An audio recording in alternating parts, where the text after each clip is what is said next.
Meski Natal udah lewat, tahun baru juga udah lewat, tapi karena saya tidak bernatalan di sini, izinkan saya memberikan salam. Selamat Natal, selamat tahun baru, Tuhan sayang kita semua. Tema firman Tuhan yang sudah dipersiapkan untuk kita pelajari bersama-sama seperti yang tertera ya, marriage. Finding a new best friend in my wife. Kalau melihat tema ini kayaknya perempuan pada senyum-senyum deh dengernya ya. Karena ini bagus buat para suami ini gitu. Tapi saya berharap para istri juga boleh dapat berkat. Khusus para pemain musik, dengar khotbahnya 2 kali. Harap tidak bosan ya. Bagi yang belum menikah, tadi di dalam doa saya sudah sampaikan, mungkin ini kayaknya nggak terlalu relevan karena ini berbicara tentang suami istri. Tapi jangan berkecil hati, terimalah ini sebagai satu persiapan. Kelak kalau menikah ini bisa dipraktekkan. Ayat firman Tuhannya memang di sana yang tercantum ada 4, tapi nanti saya akan tambahkan lagi. Dan saya akan bacakan sejalan dengan proses pemberitaan. Saya mengajak kita sekarang coba membayangkan untuk melihat sebuah gunung.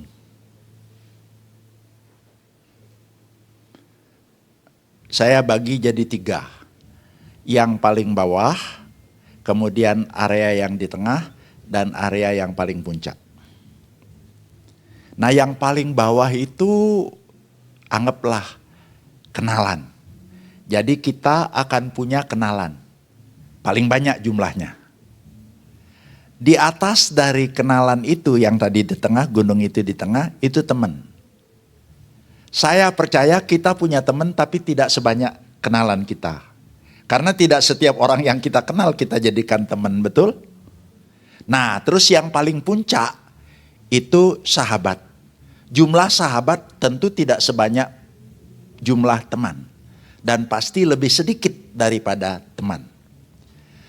Nah masing-masing kita punya sahabat. Mau untuk urusan hobi, untuk urusan bisnis, untuk urusan bertumbuh bersama, itu ada sahabat seperjalanan. Tapi pertanyaan saya, bagi yang sudah menikah, Tuhan karuniakan pasangan hidup. Nah, apakah Bapak, Ibu sudah menjadikan pasangan hidup sebagai sahabat? Atau kata orang Jawa, setelah nikah diculno. Kan saya udah dapat. Dulu saya kejar-kejar. Sekarang setelah dapat, ya sudah nggak akan lari kemana-mana. Diculno. Dibiarkan begitu saja. Nah apakah setelah menikah betul-betul bersatu dan menyatu? Ataukah sebenarnya hanya berada di bawah satu atap, di satu kamar, mungkin di satu selimut, tapi hatinya itu berpisah? Mari sekarang kita periksa berdasarkan kebenaran firman ini. Di dalam Kejadian 2 ayat yang ke-18, tidak baik kalau manusia itu seorang diri saja. Tuhan tidak pernah merancang pernikahan dalam kesendirian, kesepian. Enggak. Itu sebabnya di dalam Kejadian pasal 2 ayat yang ke-18 bagian A ini, tidak baik kalau manusia itu seorang diri saja. Apakah tidak baik berarti gagal? Apakah orang yang tidak menikah itu lebih kalah bagus dibandingkan dengan yang menikah? Bagaimana dengan orang yang dipanggil untuk hidup selibat, memang tidak menikah? Yang dimaksud dengan tidak baik kalau manusia itu seorang diri saja, itu ada beberapa faktor, ada beberapa alasan. Bukan karena yang tidak menikah itu lebih jelek, lebih berdosa, lebih gagal, enggak. Ini ngomong konteks orang yang memang dikaruniakan untuk hidup berkeluarga. Kalau dia dikaruniakan hidup berkeluarga, tapi tidak berkeluarga, di mata Tuhan tidak baik. Tidak baik, kenapa tidak baik? Yang pertama, enggak ada di sini tapi boleh di ini ya. Ini hanya poinnya aja. Yang pertama, tidak baik karena manusia itu baru separuh dari keseluruhan hidupnya. Menurut Bapak Pendeta Dr. Stephen Tong. Bukannya kita nggak lengkap, udah. Tapi baru separuh dari keseluruhan hidupnya. Saya kasih contoh. Kita masing-masing kesini ada alas kaki. Andai kata saya beli yang baru. Tapi saya hanya kasih separuh, walaupun ukurannya cocok dengan kaki saya. Bisa dipakai nggak? Nggak bisa. Kenapa? Karena baru separuh. Kurang yang separuhnya lagi. Jadi perlu yang separuh lagi agar jadi sepasang. Setelah sepasang baru bisa menjadi optimal. Dipakai. Nah begitu juga.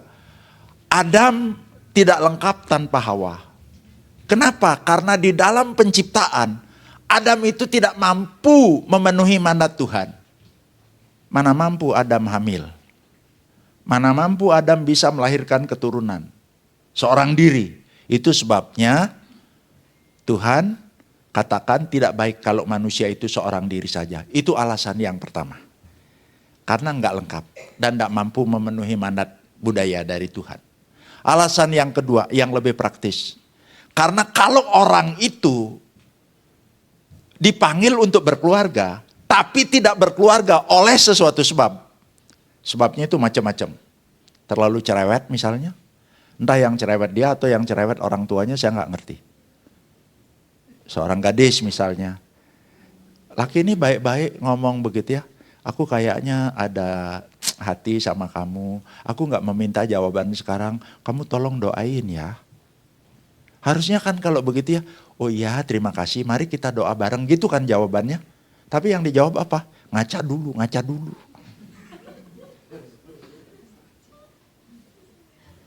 Nanti ada lagi orang yang datang, wah papa mamanya udah lihat, ini pasti mau sama anak saya ini. Mau sama gadis saya. Terus dia ngomong sama gadisnya, papa kurang suka, orangnya pendek. Punya anak laki. Terus kemudian kenalkan. Wah, orang tua langsung, papa tahu deh kayaknya gelagatnya kamu seneng ya sama dia. Kok papa tahu? Papa juga pernah muda. Iya pak, benar. Tapi terus papanya bilang begini, sorry ya, papa kurang suka. Pacarmu itu hidungnya kayak hidung betet. Aduh banyak dicacat. Nah, bukannya Tuhan tidak kirim kan, tapi ada aja dicacat sampai akhirnya umurnya itu maghrib. Maghrib itu lewat ya.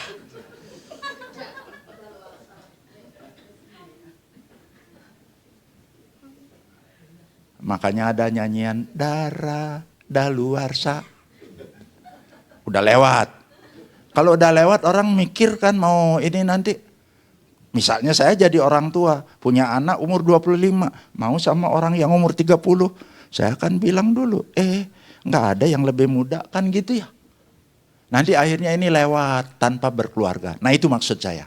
Jadi ada orang yang dipanggil berkeluarga tapi tidak menikah hanya karena apa? Terlalu cerewet, entah dia, entah orang tuanya. Tapi saya berharap jangan ada di antara kita begitu ya. Apalagi kalau karena kekayaannya. Waduh, jangan-jangan ya. Karena hari ini kere, nanti kaya bisa jadi. Jangan. Nah, kalau orang itu dipanggil berkeluarga tapi tidak menikah, udah pasti orang itu secara karakter nggak akan pernah bertumbuh kian serupa dengan Tuhan. Dia akan tetap jadi orang yang egois, dia akan tetap jadi orang yang nggak sabar, dia tetap jadi orang yang nggak tahu ini mau bangun jam berapa, bangun nggak ada tanggung jawab. Padahal kalau dia menikah, pasangan hidupnya dipakai oleh Tuhan seperti besi menajamkan besi. Pernah nggak kepikir, yang udah menikah di sini, lebih banyak cocoknya atau lebih banyak nggak cocoknya? Kenapa? Iya karena bener loh, kita kalau mau dipikir-pikir, kenapa justru menikah sama orang yang banyak nggak cocoknya sama kita. Kenapa? Karena Tuhan mau pakai pasangan kita membentuk kita. Oleh sebab itu sadar mulai dari sekarang ya. Kalau misalnya dikasih oleh Tuhan pasangan terus dia tidak selalu sesuai dengan apa yang kita mau. Itu berkat loh. Karena melalui dia Tuhan mau kita itu disenggol sedikit, diinjak sedikit. Itu biar kita tuh dibentuk oleh Tuhan. Melalui pasangan hidup kita. Tuhan mau kita seperti itu. Itu alasannya kenapa tidak baik ya. Jadi ada dua alasan. Yang pertama tidak lengkap, tidak mampu memenuhi mandat budaya dari Tuhan. Yang kedua karakter tidak akan terbentuk. Itu sebabnya Tuhan ngomong tidak baik kalau seorang diri saja. Kecuali yang memang dipanggil oleh Tuhan untuk hidup selibat dengan panggilan khusus. Kan ada orang yang seperti itu. Jadi mari kita perhatikan baik-baik untuk bagian ini. Jadi orang tua jangan terlalu cerewet. Yang berikutnya lagi. Kejadian 2 ayat 18 bagian berikutnya. Dikatakan, aku Tuhan akan menjadikan penolong yang sepadan dengan dia. Jadi pada waktu itu Tuhan udah ciptakan Adam. Terus Tuhan kemudian ciptakan Hawa. Dan Hawa ini disebut sebagai penolong. Bukan perongrong. Oleh sebab itu, wahai para wanita, ingat baik-baik. Para ibu, para istri, para wanita diciptakan bukan untuk jadi perongrong. Tapi untuk jadi penolong. Tapi para suami tolong dengarkan, ada kata tambahan. Penolong yang sepadan. Kata sepadan itu artinya apa? 11-12. Tidak terlalu jomplang. Sepadan itu. Kan ada kata-kata yang bijak. Wanita itu tidak diciptakan dari tulang kepala. Karena dia memang tidak boleh menjadi atasan kepala dalam rumah tangga loh. Tapi dia juga tidak diciptakan dari tulang kaki. Karena dia bukan atau tidak boleh diinjak-injak di rumah. Poinnya gini, para suami, para laki-laki perlu tahu. Kalau udah menikah, istri itu bukan pembantu rumah tangga, bukan. Bukan asisten rumah tangga, bukan. Tapi ibu rumah tangga, ya. Bukan bawahan yang boleh diperlakukan semena-mena, tapi dia juga bukan atasan, sekalipun dia punya kelebihan banyak. Jadi biarlah sekarang kita boleh paham untuk bagian ini. Para suami, ayo perlakukanlah pasangan ya. Menghargai dia sebagai teman pewaris kasih karunia Tuhan. Teman, sahabat.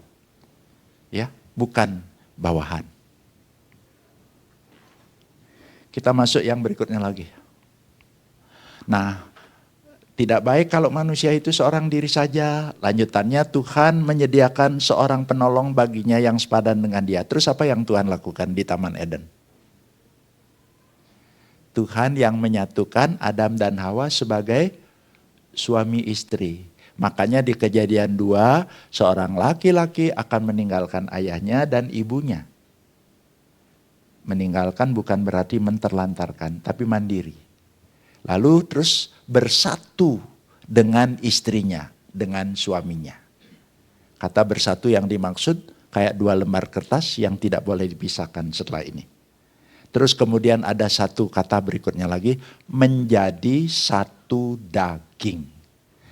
Nah, pada waktu Bapak Ibu, saudara-saudari membaca Alkitab menjadi satu daging, apa yang ada di benak?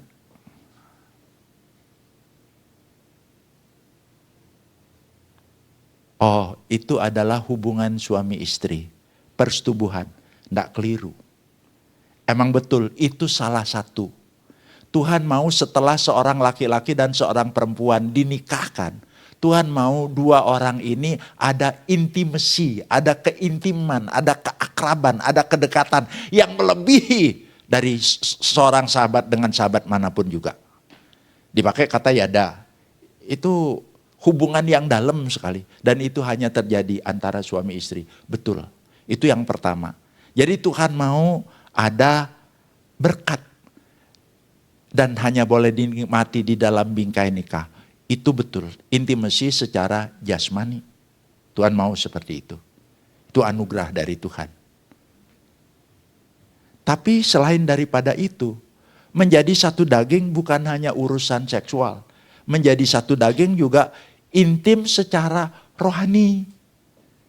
Maksudnya tuh begini, kita masing-masing udah saat teduh, tapi ayo berbagi. Mungkin tadi pagi saat teduh, terus setelah itu sarapan pagi. Nah waktu sarapan pagi itu dong sharing. Jangan tanya begini, udah saat teduh belum? Kalau tanya gitu kan kayak orang menghakimi ya. Tapi kita ngomong duluan. Tadi pagi saya saat teduh dapat firman dari ini. Saya boleh sharing kan? Harus ceritakan. Waduh kalau begitu terus satu orang dapatnya double kan? Dalam satu hari itu. Sendiri dapat terus dengar dari pasangannya. Itu namanya intim secara rohani. Tapi itu tidak harus di saat waktu sarapan. Boleh aja lagi naik mobil bareng-bareng tuh. Nah tolong ya, para istri kalau naik mobil bareng sama suami, jangan pegang HP terus. Suami itu bukan supirmu. Ayo belajar. Taruh itu. Jangan alasan misalnya, ini mendesak harus dibalas. Kan bisa nanti toh. Pada waktu sedang bersebelahan, ayo ngomong. Boleh ngomong saat teduh itu boleh, yang pagi itu boleh. Atau misalnya ada apa, diomongkan. Berbagi untuk urusan spiritual, ayo ngomong. Bukan hanya itu, ayo membangun mesbah keluarga bareng, walaupun tidak tiap hari. Satu minggu satu kali, duduk bareng-bareng bersama kalau udah ada anak, dengan anak bareng-bareng. Belajar firman Tuhan di situ ada banyak buku kok yang bisa dipakai sebagai acuan, pedoman. Di situ terus kemudian kita bisa berbagi perasaan kita, harapannya kita, menurut firman gimana. Terus kemudian kita berdoa, setelah itu minggu depan lagi, doanya waktu itu kita berdoa begini terus dijawab sama Tuhan. Oh itu bertumbuh loh. Nah yang Tuhan mau tuh seperti itu. Ada keintiman secara rohani. Selain daripada itu, ada keintiman juga secara sosial. Sosial itu relasi ya. Maksudnya, kalau misalnya sudah menikah kan bukan hanya si A sama si B. Bawa gerbongnya masing-masing ya. Ada keluarga masing-masing. Nah biasanya kan jangan sampai dong setelah menikah jadi terus les saja hilang dari keluarga asal. Hanya dengan si dia aja. Enggak. Tetap ada keluarga asal tuh. Nah pada waktu main lagi ke keluarga asal. Harus belajar, bisa belajar untuk apa? Ngeblend. Menyatu. Tapi ini akan sulit. Kalau misalnya apa? Dulu pada waktu menikah, ini keluarganya keluarga intelek. Wah S2, S3. Yang ini S sekian. Nah pada waktu pergi, omongannya semua tingkat tinggi. Gitu ya. Nah yang ini tuh, nanti waktu pulang tanya sama semuanya. Tadi tuh ngomong apa sih? Ngomong yang mana? Aku juga nggak tahu apa sih itu. Kenapa? Ya nggak bisa nyambung, karena apa? Terlalu jomplang ininya. Secara inteleknya. Misalnya secara keuangan. Bukannya nggak boleh orang kaya sama orang miskin ya. Tapi tolong dipertimbangkan. Biasanya nanti intim secara sosial akan sulit. Kalau misalnya si yang orang miskin ini ya, pada waktu dia menikah motifnya betul. Aku menikah sama kamu bukan kekayaanmu. Kamu mau, aku mau. Tapi bukan karena kekayaanmu. Tapi pada waktu kumpul sama keluarga, dia orangnya sederhana sekali. Terus kemudian ya, ini ya, bawa istrimu di upgrade, masa kayak gitu. Iya, tuh kan. Jadi yang di ini Aduh, mentang-mentang aku orangnya nggak punya, lain kali kapok. Itu akan sulit. Itu sebabnya tolong dipertimbangkan. Nggak dilarang, tapi dipertimbangkan. Kalau enggak susah loh, intim secara sosial. Satu lagi, intim secara rekreasi. Tuhan juga mau melalui rekreasi itu kita intim. Ada rekreasi bareng. Saya hampir tiap pagi rekreasi bareng sama istri jalan kaki. Nah pada waktu jalan kaki akhirnya juga intimasi secara rohani. Kenapa waktu jalan kaki itu pagi-pagi ya bisa sharing saat teduh.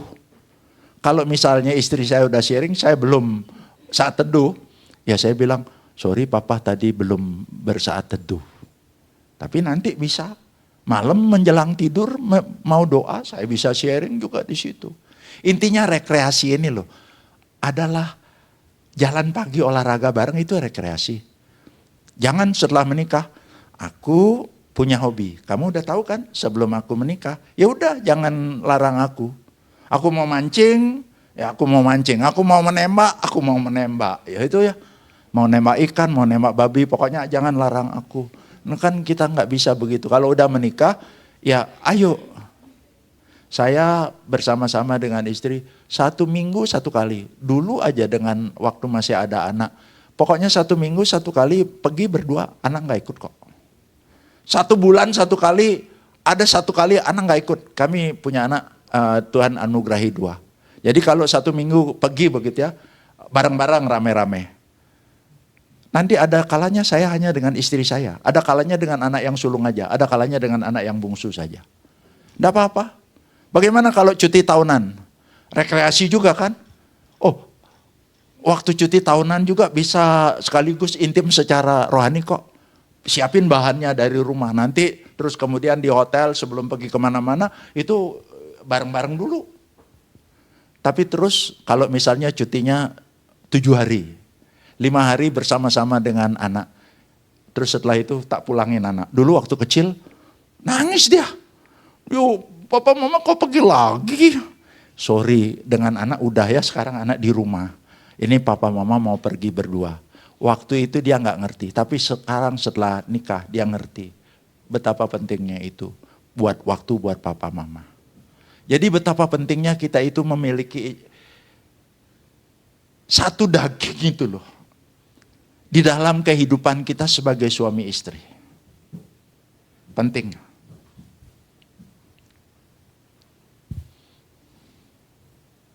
Nah, agar suami istri itu bisa menikmati satu keintiman di dalam kehidupan bersama, Tuhan memberikan ketentuan. Tuhan memberikan golden rule, aturan. Kalau enggak, kacau. Tapi Tuhan berikan aturan. Aturan itu ada 2. Ini yang pertama. Buat istri, dari Kolose pasal yang ketiga ayat yang ke-18. Bunyinya, hai istri-istri, tunduklah kepada suamimu. Jadi tolong dengarkan para istri dan para calon istri, sekalipun saudara lebih kaya, sekalipun saudara lebih pinter, sekalipun saudara mungkin lebih pengalaman, apapun kelebihan, saudara diminta untuk tunduk kepada suami. Loh tadi Pak Nyoman bilang katanya setara, sepadan, kenapa sekarang kok tunduk? Ya, di dalam kesetaraan itu, setara perannya emang beda. Tapi untuk bisa menjalankan itu, Tuhan meminta, makanya menetapkan aturan, para istri tunduk. Tunduk yang dimaksud di sini menempatkan diri di bawah koordinator. Nah ini, koordinasi dari koordinator. Suami itu yang ditetapkan oleh Tuhan jadi kepala. Berarti para istri belajar untuk manut, untuk tunduk di dalam Tuhan. Tapi ada loh suami yang ngomong begini. Pada waktu dia ini, kata firman Tuhan juga kamu harus tunduk sama aku. Kenapa kamu kok melawan aku? Melawan bagian mana? Tanya istrinya. Loh, saya lagi kunjungan ke keluarga tiba-tiba sakit, jadi saya nggak bisa pulang pada jam yang disepakati. Tapi suaminya tetap, kamu harus tunduk, udah sepakat begitu. Itu kan terlalu kaku itu ya. Bukan itu yang dimaksud.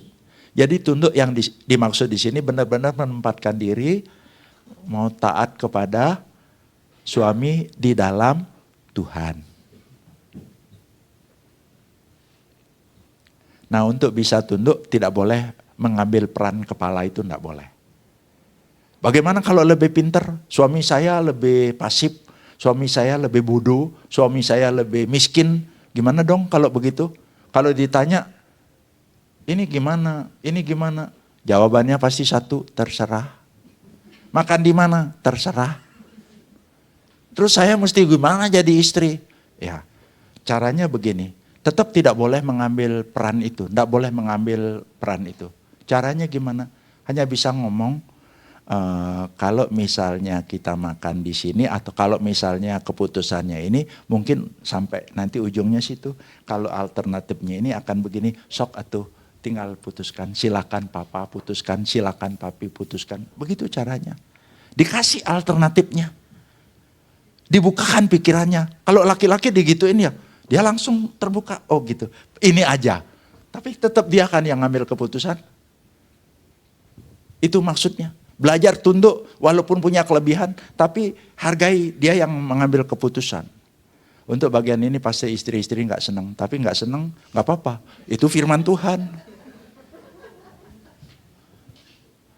Nah, tapi istri tidak mungkin bisa melakukan itu kalau suami tidak mengerjakan apa yang Tuhan perintahkan ini.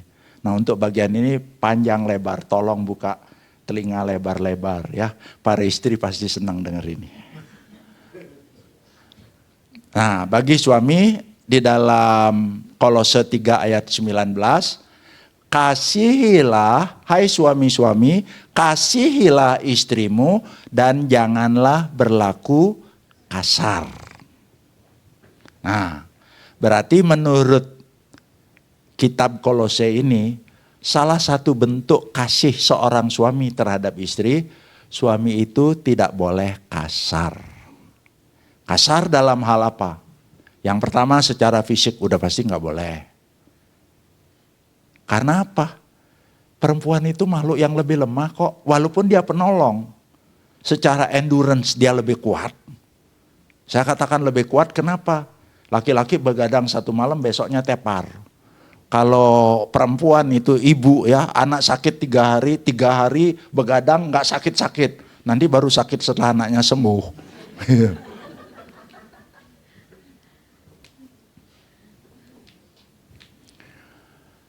Jadi maksudnya itu begini.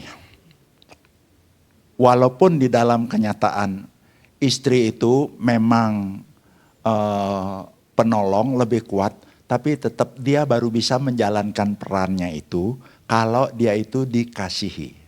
Dan dikasihi itu salah satunya itu jangan memperlakukan dia kayak sansak.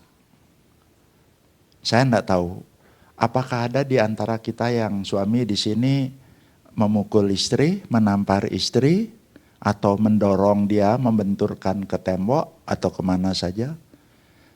Kalau ada seperti itu minta ampun sama Tuhan karena tidak cocok dengan maksud Tuhan. Apakah ada istri yang dibegitukan oleh suami? Ya, saya ikut sedih, prihatin. Tapi firman Tuhan jangan kasar, artinya apa?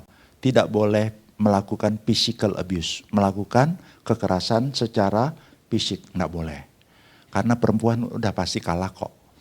Kalau ada laki-laki yang nempel, yang mukul, nendang atau apa, saya katakan itu pengecut, beraninya sama perempuan. Tidak berlaku kasar bukan hanya secara jasmani, secara rohani juga. Mungkin saudara kaget, kok secara rohani bisa kasar? Kalau orangnya udah rohani, apa nggak bisa kasar? Bisa.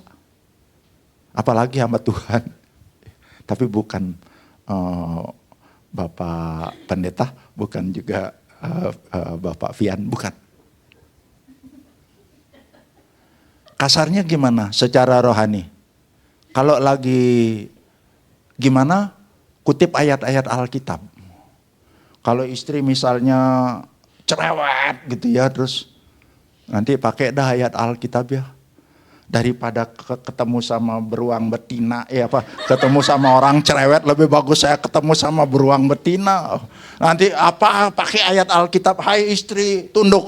Nanti istri marah, hai suami kasih istrimu gitu ya. Wah, pakai ayat-ayat Alkitab itu. Padahal bukan khotbah. Nah itu maksudnya, jangan pernah. Bukannya nggak boleh, kutip ayat Alkitab boleh, tapi nggak boleh menggunakan itu untuk sebuah kekerasan. Saya pernah melakukan satu tindak kekerasan rohani tanpa saya sadar. Kami berdoa malam-malam berdua gitu ya di pinggir ranjang gitu ya berdoa. Tapi suatu saat istri saya tuh awal-awal pernikahan ini ya, dia bilang, papa aja deh doa sendiri, ade nggak ikut. Terus nanti 2 kali, 3 kali.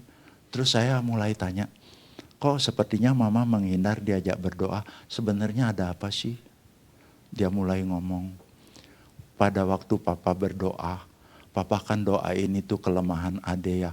Waktu itu ade merasa kayak orang ditusuk-tusuk gitu loh, kayak orang diadu kepada Tuhan. Itu pun kalau saya mau berdoa untuk kelemahan dia, saya boleh doa pribadi sama Tuhan, tapi jangan terus di dalam doa itu saya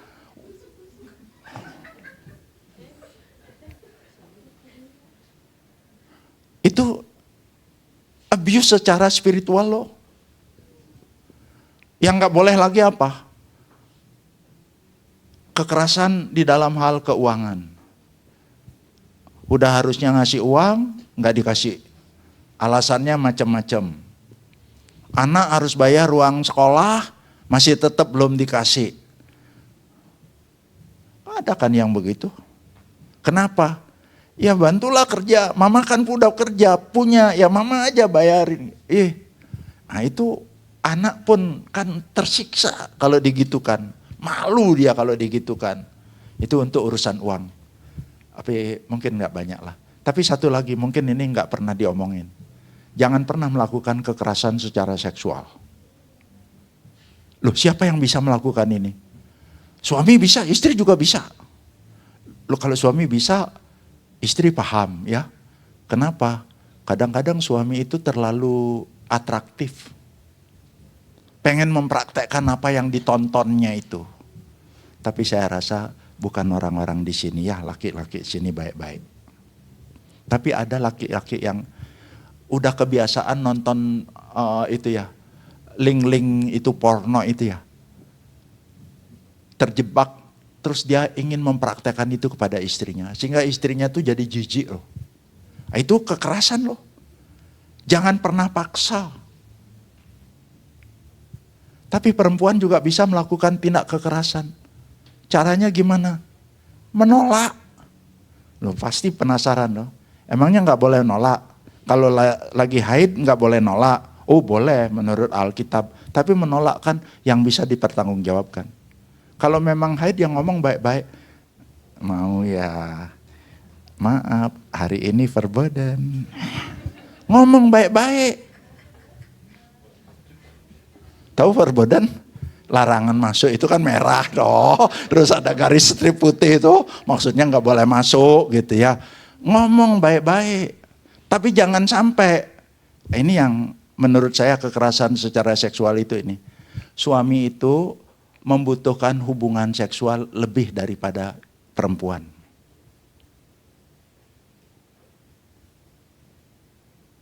Nah, pada waktu butuh, yang perempuan tidak selalu butuh. Pada waktu itu, mau menolak, aduh kok cepat sekali dia maunya ya lagi ya, itu ya. Terus akhirnya pura-pura tidur. Itu yang Tuhan tuh enggak suka. Tuhan tuh enggak suka dengan kepura-puraan. Terus gimana dong? Memang saya nggak mau. Loh, itu sebabnya di dalam 1 Korintus dikatakan, hai istri penuhilah kewajibanmu. Suami disuruh memenuhi kewajiban. Itu bukan duit loh di situ. Karena di dalamnya itu konteksnya tentang urusan seksual. Baca nanti 1 Korintus 7 itu. Nah, kalau memang perempuan itu keinginan berhubungan badannya itu enggak sebanyak suami. Itu memang iya kok. Tapi terus Tuhan ngomong apa? Penuhilah. Emangnya boleh bagian ini diwakilkan kepada orang lain? Mau?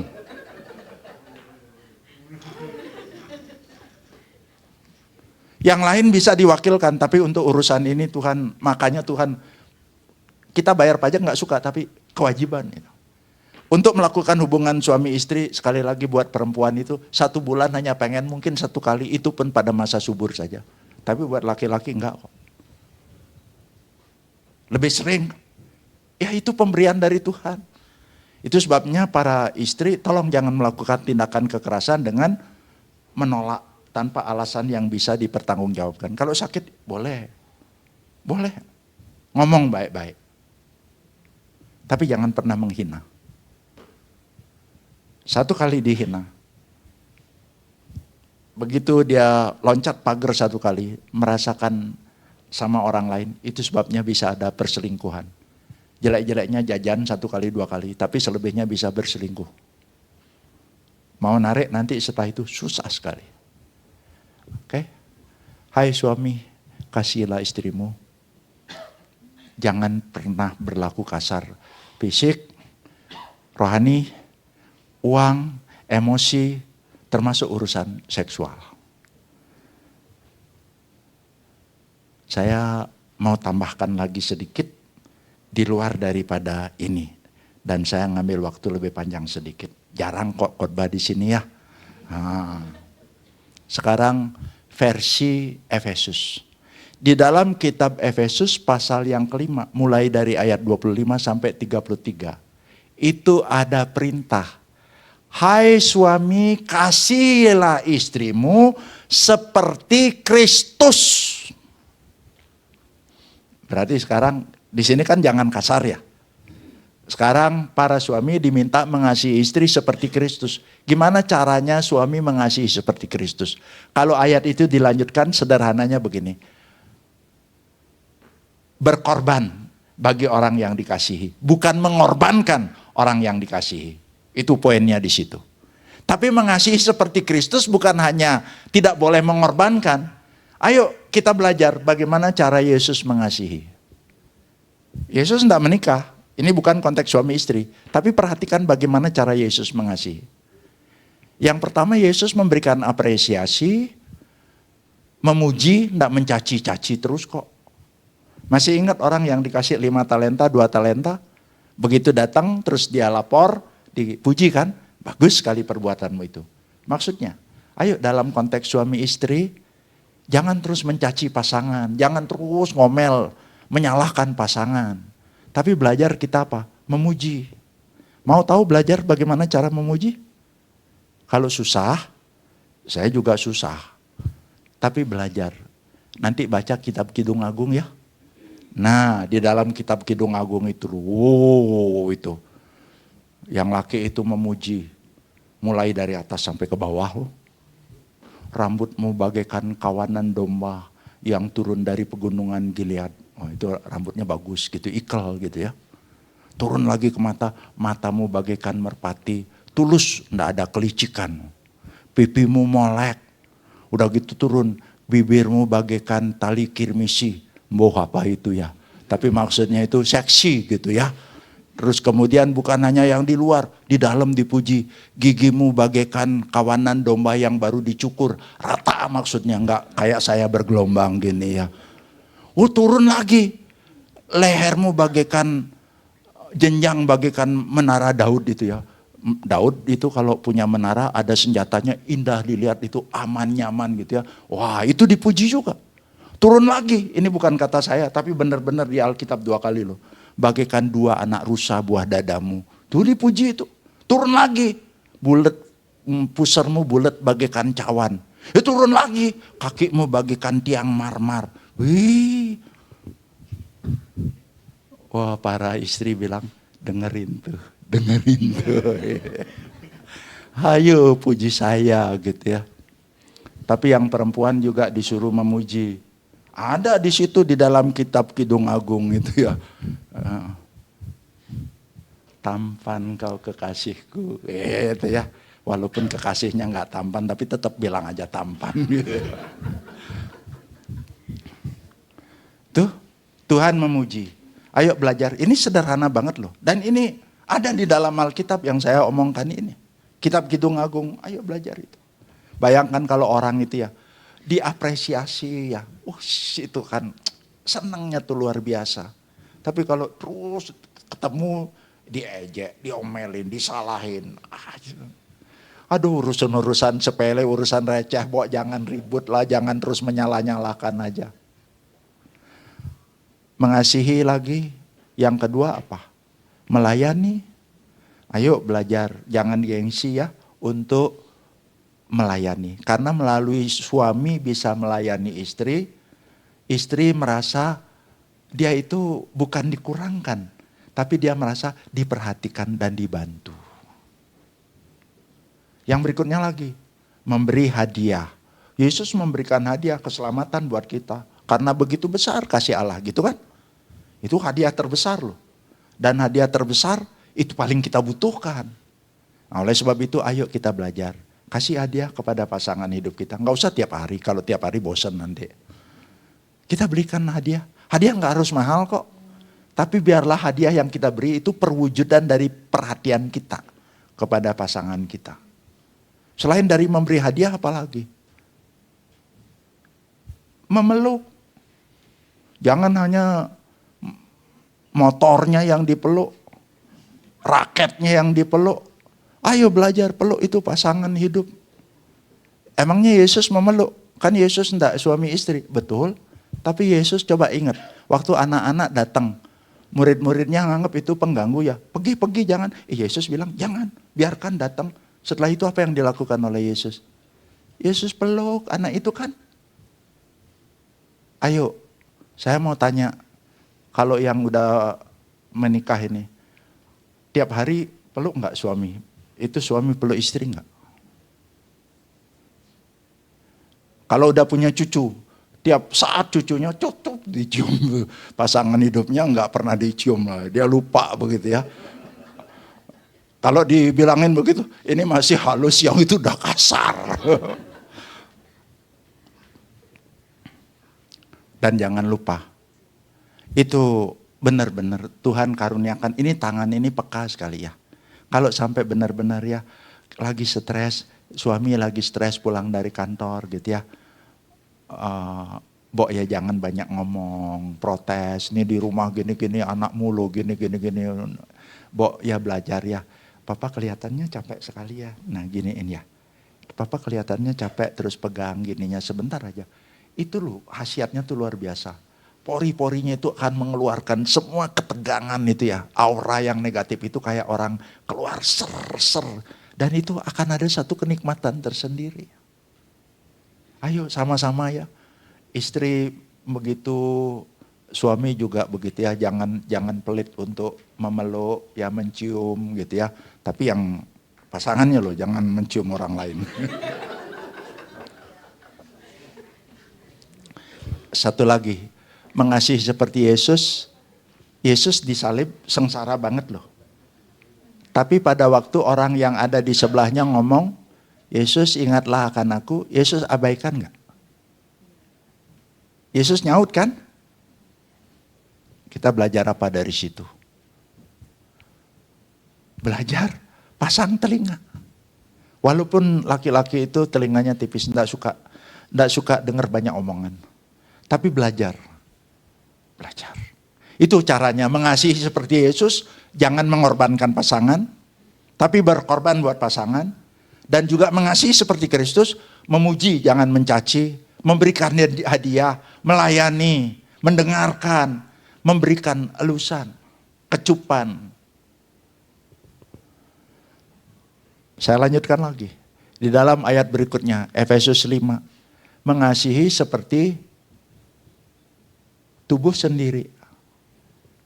Itu artinya apa? Tubuh ini bisa sakit. Berarti perlu dirawat kan? Perlu dikasih istirahat kan? Ayo, para suami kalau mau mengasihi istri, istri itu bisa capek, kasih dia istirahat. Kasih dia me time. Ada waktu dia untuk, kalau dia mau pergi sebentar ya, sudah pergi. Dan sorry satu lagi, kalau istri sedang sakit, suami ada kemauan untuk hubungan seks, hargai me time-nya dia. Dia sakit, dia perlu istirahat. Belajar punya self control. Dengan begitu bisa mengasihi. Kemudian yang terakhir, di dalam ayat pasal 5 ayat 31 32 itu ya. Ada kata bersatu. Seorang laki-laki meninggalkan ayah dan ibunya dan bersatu dengan istrinya. Nah, kata bersatu yang dimaksud satu, tidak boleh bercerai. Karena apa yang dipersatukan oleh Tuhan tidak boleh diceraikan oleh manusia. Itu udah pasti. Sekarang sedih sekali mendengar orang-orang yang diberkati di gereja, tapi terus kalau giliran bercerai nggak ngomong sama hamba Tuhan. Perginya ke pengadilan, minta disahkan perceraiannya. Giliran menikah cari pendeta hamba Tuhan, giliran bercerai perginya ke pengadilan. Kenapa nggak tanya dulu apa kata Tuhan? Jadi siapa? Pastikan apapun persoalan, sekalipun mungkin itu pengkhianatan, jangan pernah bercerai. Karena bukan itu jalan keluarnya. Jalan keluarnya adalah pengampunan. Tapi kata bersatu yang dimaksud bukan hanya nggak boleh bercerai. Kata yang dimaksud bersatu itu jangan berjauhan. 1 Korintus pasal 5 itu. Berhenti berjauhan, itu terjemahan yang lebih ininya lagi. Berhenti berjauhan. Lo emangnya suami istri bisa berjauhan? Bisa. Karena apa? Karena anak. Orang yang dari Kalimantan pengen anaknya itu sekolah di Surabaya. Lalu akhirnya dikirim ke Surabaya. Terus karena terlalu kecil gak bisa ngurus, mamahnya yang datang ke Surabaya. Istrinya suaminya ditinggal di situ. Taunya lama-lama, loh kok ada adik baru lagi ya? Real. Tapi ada bukan karena itu, karena kerjaan. Demi karir, kepala cabang bank, bagus, dipindahkan ke tempat yang kurang bagus. Karena di sini bagus, di situ biar bagus. Tapi mau diajak ke situ, aduh keluarga enggak ada sekolahan di situ, ditinggal di sini. Ayo pilih karir atau pilih keluarga. Kalau enggak mau pindah, karir disuruh berhenti di bank itu. Terus sekarang mesti bagaimana? Saya harus mengatakan, keluarga tetap lebih penting daripada karir. Kalau karir hancur, masih bisa dibangun. Tapi kalau keluarga hancur, itu kayak bola kaca. Prek! Nggak pernah bisa dipulihkan. Kalau karir, usaha hancur, kayak bola karet. Bisa mantul lagi kok. Oleh sebab itu, ayo. Itu firman Tuhan. Yang mungkin jarang sampai diulas seperti ini. Tapi saya harus menyampaikan buat kita. Jadi seorang suami kalau mengasihi istri, jangan pernah menjauhi, jangan pernah berjauhan. Di samping itu, anak juga butuh figur papa. Lihat percontohan. Nah, jemaat yang disayang oleh Tuhan, saya kembali sekarang. Tidak baik kalau manusia itu seorang diri saja. Tuhan ciptakan seorang penolong, kemudian Tuhan satukan sebagai suami istri, dan Tuhan ingin ada satu relasi, ada keintiman. Untuk itu Tuhan kasih aturan. Pertanyaannya sekarang, apakah Bapak Ibu yang sudah berkeluarga sudah memiliki intimasi enggak? Jangan ngomong hanya untuk badan aja, yang lainnya ada enggak? Kalau enggak ada dan itu dianggap ya udah biasa gitu aja enggak apa-apa kok. Saya khawatir suatu hari pada waktu anak-anak sudah keluar dari rumah, itu empty nest. Empty itu kosong, nest itu sarang. Sarang kosong, anak keluar dari rumah. Pada waktu emptiness, maka akan ada emptiness. Kesendirian. Ada suami, tapi mau ngomong apa? Kayaknya kalau bisa jangan ini deh, menghindar. Nggak tahu apa lagi yang diomongin, saya khawatir. Itu nanti terjadi di masa tua kita. Pada waktu anak udah keluar. Kalau keintiman itu kita tidak bangun dari awal. Itu sebabnya dari awal, ayo kita kembalikan kepada apa kata firman Tuhan ini. Istri atau suami itu adalah best friend. Sahabat yang terbaik. Sahabat ngomong. Enak gak enak ngomong. Tapi ngomongnya tentu bijak ya. Agar apa? Nanti di masa tua kita tidak merasa kesepian, tidak merasa kesendirian. Tapi kita masih punya relasi dengan pasangan hidup. Bersyukur sekali kami udah memasuki usia pernikahan yang ke-36, sekarang 37 tahun ya. Anak-anak udah Tuhan kasih 2, mereka udah sekolah masing-masing, udah menikah, berkeluarga masing-masing. Kami sekarang tinggal berdua di rumah. Tinggal berdua di rumah. Kami sangat-sangat bisa menikmati kebersamaan itu. Ya makan berdua, nanti cuci piring ya berdua. Istri saya bagian apa, saya yang di luar untuk nyiram kebunnya. Tidur pun kaki ini masih saling bersilang, jadi merasa saling membutuhkan itu. Jadi anak-anak boleh pergi, tapi kami tidak emptiness. Udah emptiness, tapi nggak emptiness. Kami tetap bisa merasakan itu. Kenapa? Karena dari sejak awal belajar untuk apa? Menjalankan apa yang Tuhan katakan ini. Ingin menikmati itu? Hidupi firman Tuhan. Mari kita berdoa.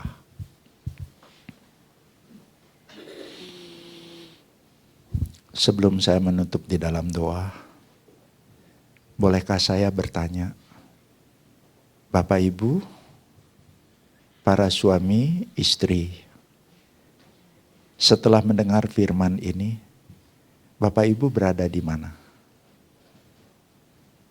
Apakah sudah bersatu dan menyatu? Ada satu keintiman dalam berbagai bentuk. Kalau sudah, di dalam hati berdoa kepada Tuhan, Tuhan terima kasih karena saya ada di dalam alur firman-Mu. Tapi kalau ada di antara saudara mengatakan ada, tapi bagian-bagian tertentu enggak. Sekarang ambil waktu berdoa, Tuhan untuk bagian ini saya belum berhasil. Saya mau ditolong. Saya mau menghidupi firman yang kami dengar. Ngomong, doa sama Tuhan.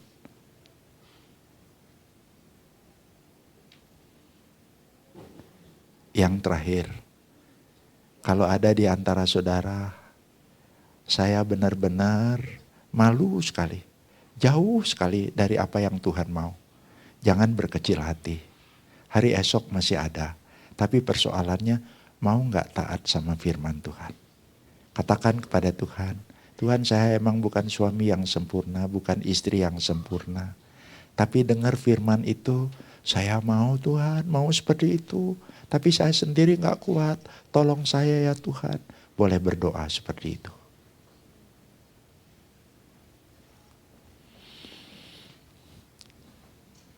Bapak mendengarkan doa dari kami yang ada di dalam ruangan ini. Tolong bantu, bukan hanya didengar ya Bapak, tapi tolong dijawab. Di dalam nama Tuhan Yesus. Amin.